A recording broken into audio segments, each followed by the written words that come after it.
Hello everyone, this is Suneve and I'm coming to you, Savior, a Ticci Toby X reader by Hatsu-Senpai. We are going to be starting off with chapter 14. You looked yourself over in the mirror with a sigh. Grabbing your flats, you tiptoed out of your room barefoot, figuring it would be quieter. Luckily, your room was nowhere near Slender's, so you had no trouble getting out front soundlessly and with ease. The boys had beaten you out here. There you are, Ben grinned, looking you over. We thought you'd been caught. Me? You smirked. I'm hurt that you would underestimate me like that. You might, EJ laughed. Want to put your shoes on now? You stuck your tongue out at him and slipped them on, leaning against Ben so you didn't fall over. New dress? Jeff asked, staring at you with his littlest eyes and a mischievous grin. Not really, he shrugged, trying to ignore the staring killers. I've had it for years. I found it with a stack of clothes I brought back from my old house. You look stunning. Toby grinned and put his arm around you. You smiled up at him, willing yourself not to blush, and fell into the line behind Jeff and Ben. The walk to the party was long and chilly, but you passed the time by clinging to Toby for warmth and watching Ben and Jeff goof off ahead of you. You didn't know where you were going, but you assumed that there would be more pastas there. You knew there were more creepy pastas that didn't live in Slender Mansion, and you figured that they must have had their own place to stay, be it their own mansion or something more discreet. The trees around you thinned out as you walked, and the stars lit your path. Try to stay off the roof this time, Toby whispered in your ear playfully. Oh, shut up, you laughed. It was one time, plus I've been training. I think I can handle a little roof. Whatever you say, he chuckled, clasping your hands. You thought back to the last party you attended with the creepypastas and felt confident now that you knew what to expect. You know what the best part about a party that isn't at Slender Mansion? Toby asked, addressing the whole group. There was a chorus of what's, and Toby smirked. Jeff can't make out with anyone in Wyan's room. Is that a challenge? Jeff laughed. Nah, man, Ben chuckled. She'll need a room after this. Do you want me to smack you? You growled. Or are you just stupid? Maybe a little bit of both, he smirked. Here we are, Jack announced. He looked around but didn't see a thing. It's invisible. Toby laughed at your confused face. Slender's mansion is too, but once you've been invited inside, you can see it. That is so cool. You smiled. Whose place is this anyway? This, Jeff grinned and knocked on an invisible door, is Slender's mansion. A pale girl with black hair, lips, and eyes that you recognized as Jane seemed to blink into existence where Jeff had knocked and said, "Come on in." A light began to spread out from behind her, and the building materialized before your eyes. You stared in awe at what looked like a giant black and red striped funhouse. The door was a dark oak color and at odd trapezoidal shapes. The handle was too big to be proportionate, and the lock was too small.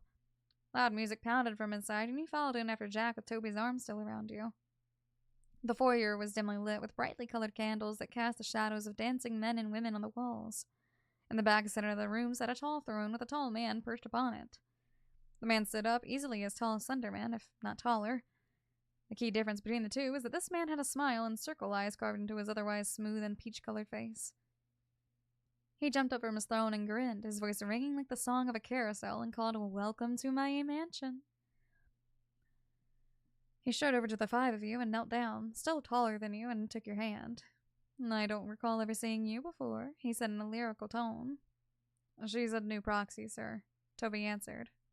A new proxy, eh? She chuckled. My brothers, I assume? Yes, sir, but I oversee your training. Marvelous. Please do make yourself at home here, miss, he trailed off. Lion, you replied. It's a pleasure to meet you, sir. What is the new proxies of your sirs and ma'ams? Call me Splendor. He dropped your hand and returned to his throne, dancing in circles to the rhythm of the music before falling back into his chair with a booming laugh. Interesting guy, huh? Ben grinned, his eyes sweeping the room. Hard to believe a dude like that is related to Slender.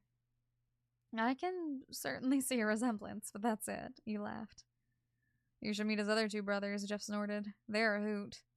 She's not going anywhere near a Fenderman, Toby snapped, squeezing your hand protectively. A Fenderman? You snickered. Slenderman has a brother named Defender? Yeah, Ben nodded. And Slenderman, too. He certainly has an interesting family, you giggled. Just wait until we have mansion dinners. All his brothers come, and what a dinner that is, Jeff laughed.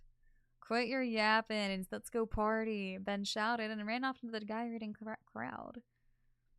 Who wants to bet Ben gets trampled? Jeff asked, but ran off after him before you or Toby could respond. Should we dance? Toby asked.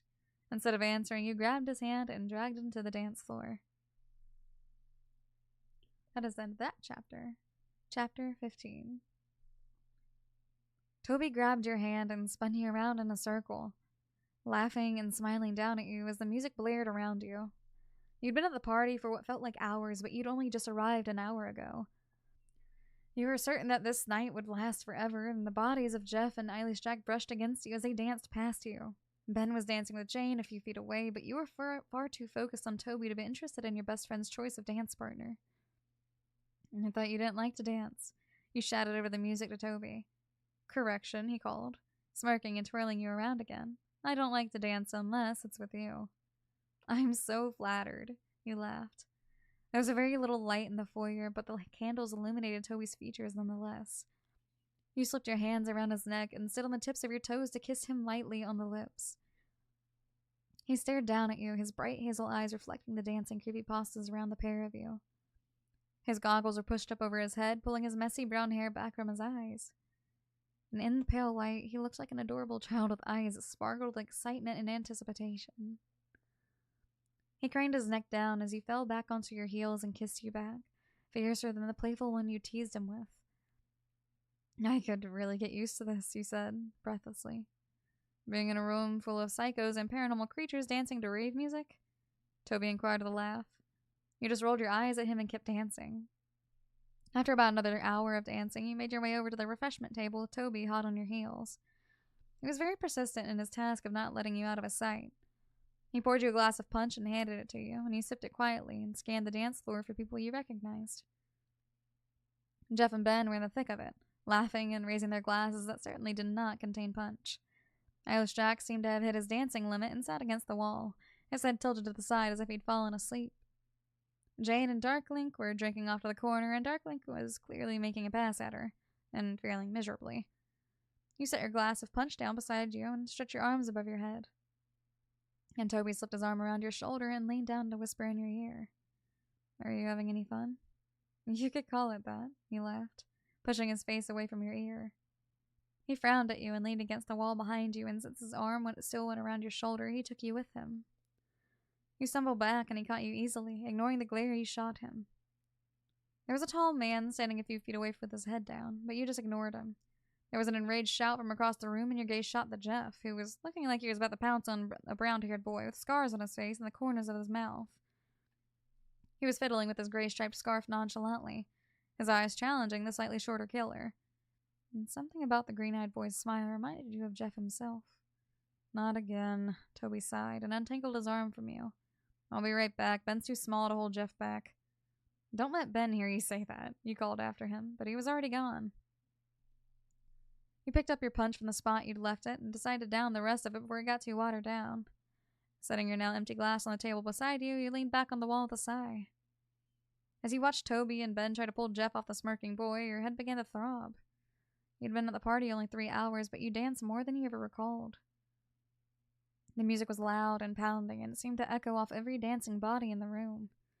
Your limbs felt numb, and you began to slide down the wall and onto the floor.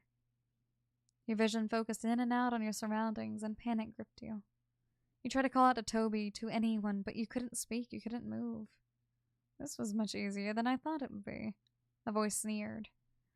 You blinked your eyes rapidly as you tried to focus on the face that loomed over you.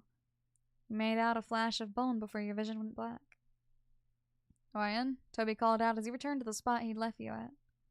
Ben and Jeff were at his side, and Jeff sandwiched between the two boys so he wouldn't try and run back into the fight. Ryan, we've got to go. EJ stopped by the table and sniffed the air like a dog. He looked down at the table and picked up a glass, smelling the inside of it cautiously. Is this hers? He asked. Toby took that glass and examined it carefully. I think so, why? I'm sorry to break it to you, dude, EJ sighed. But I think someone just roofied your girlfriend. What? Toby shouted. We've got to find her. Take it easy, dude, Ben mumbled, obviously trying to keep the worry out of his voice. We'll find her, but I think our best chance is finding the guy that took her. Find out who was near her when you left and where they are now. You find who's missing, you find Ryan. Okay. Toby nodded, not bothering to keep his voice from trembling. You're right, but the only person close to her was some guy over there. He was leaning against the wall with his head down, and I couldn't see his face. She had to have drank the whole glass for it to knock her out this quickly, EJ observed. The glass is still wet, so she couldn't have been taken long. We might run into the guy. I say we split up and look for anyone suspicious. Good idea, Jeff nodded. He didn't seem to be the same angry, drunk boy he'd been moments ago. The familiar laugh in his voice had disappeared and had been replaced with seriousness and determination. Ben offered to take the east portion of the house, and Toby took the north, where he'd left you standing. His face was unreadable, but his three friends could easily guess what he might be thinking. Eyeless Jack put a hand on his friend's shoulder and muttered, "It wasn't your fault."